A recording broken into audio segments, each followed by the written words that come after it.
jaajëf coach maa lay. waaye maa ngi lay jox sa wàcc waaye di la. waaye nga am jàmm. am naa jàmm bu baax kay. nga ñëw indi sa mbër. coach ko indi tey sax. indi naa Boy Pire indi naa Boy Paul ak Bulldozer. ak Bulldozer. donte Bulldozer bokkuñu écurie nag mais comme yëmbal lañ dëkk. tamit lépp benn la benn la rek. lépp yëmbal la. waaw mais yëmbal temps yi dafa xew. waaw yëmbal moom instant yi làmb yëmbal la. ah. boo nee ndam foo jëm mun la yëmbal. victoire foo jëm mun la yëmbal. ñoo xew. ngeen jóge ci le 22 mu doonoon combat boo xamante ne combat bari woon coow la combat bu diis ci Diop 2 ak Mor Kankang tey ngeen génnee ci noonu.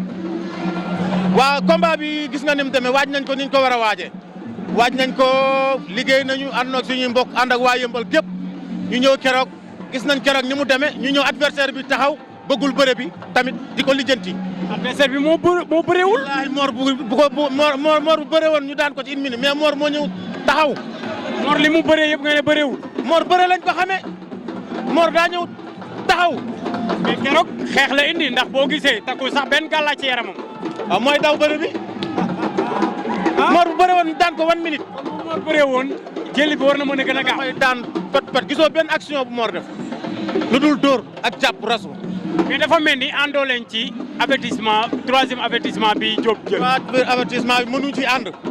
lan moo tax. avertissement boo xam deret moo tax ñu arrêté ko ndax texte yi boo ci demee dañ la kuy nàcc dañ koy arrêté bala moo wàll borom mbërëm bi loolu moo nekk texte yi mais kon boo arrêté ngir deret na dem ardo ñu bàyyi beneen mbër bi mais nga arrêté pour kuy nàcc joxe ki avertissement. mais est-ce que du ñoom ñaar dañoo ànd a xeex Diop 2 féete saako yi génn. Diop 2 bi muy génn saako yi bàyyiwu ci xel da doon dóor daal xam nga njool booy xeex da ngay reculer di jam sinon boo ñooxoo sa ndaama dañ lay song moo waral Diop doon arrière di sànni ay droite di sànni pour bañ freiner adversaire bi pour bañ ma agsi bi muy dem saako gisu ko mais moom duggaat na ci saako yi bi mu arrière duggaat na ci biir géew bi bi mu duggaatee ci biir géew bi arbitre gis ni Mor Kankang ngi naaj. léegi foofu arbitre bi et li Diop génn moo tax mu arrêté combat bi am li Mor doon naaj moo tax mu arrêté combat bi tax mu arrêté kon warul joxe avertissement. avertissement foofu waratuñu ko jox waru fi dem. mais est-ce que tamit mbëri laajul ñoom tamit ñu xam règlement yi ak test yi. mais xam nga loolu am na solo. dëgg la arbitre c'est le maître du terrain xam nga arbitre bi booy mu xasee nekk ci géej gi moom mooy décider lim décider rek ci nga mën a jàpp mais yii nii bu ci recours demoon ni man am Diop 2 mën na ci def sans verdict. def ngeen ci recours. même bu non defuñu ci recours mais dama ni bu ci recours amoon mën nañ ko def sans verdict. lu leer laa lay wax texte laa lay wax mais Diop xale la ñu ngi liggéeyaat ànd ak waa Yëmbal kenn daanu ko par point lañ ko génne ñu ngi waajaat li nekk suñ kanam. nga war a jëm ci le 1er février.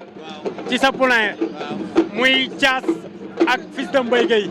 doon combat boo xamante ne ni combat bu am solo la borom ñaam production Ilimane Lo moo ñu ci woo. ñu ngi koy waajal bu baax te xam ne Thiass suñ doom la Thiass ndaanaanu bërëkat la Thiass. mais nag Fils de Mbaye Gueye. ñun ñu koy entre ñaari ndaanaan la te Thiass ci combat bi lay tàkkee xam nga am na tolof Thiass boo ko fekkee entraînement kenn dàq ko bëre kenn ñemewu ko gën koo ñeme entraînement mais yàlla mooy séddee dama bëgg ñu gën kaa jàppale waa goxam waa koñ waa bokk xalaat ñëpp nañ gën a jàppale ko di champion la te combat bi di ñëw sama combat la combat Thiass bi di ñëw maa ko jël en main sama combat la. war nañ ci xaar ko lu rëy. sama combat la laa la wax kay. bay wax naa la wax. waa kontaan Thiass sama doom la. ziar naa la bu baax.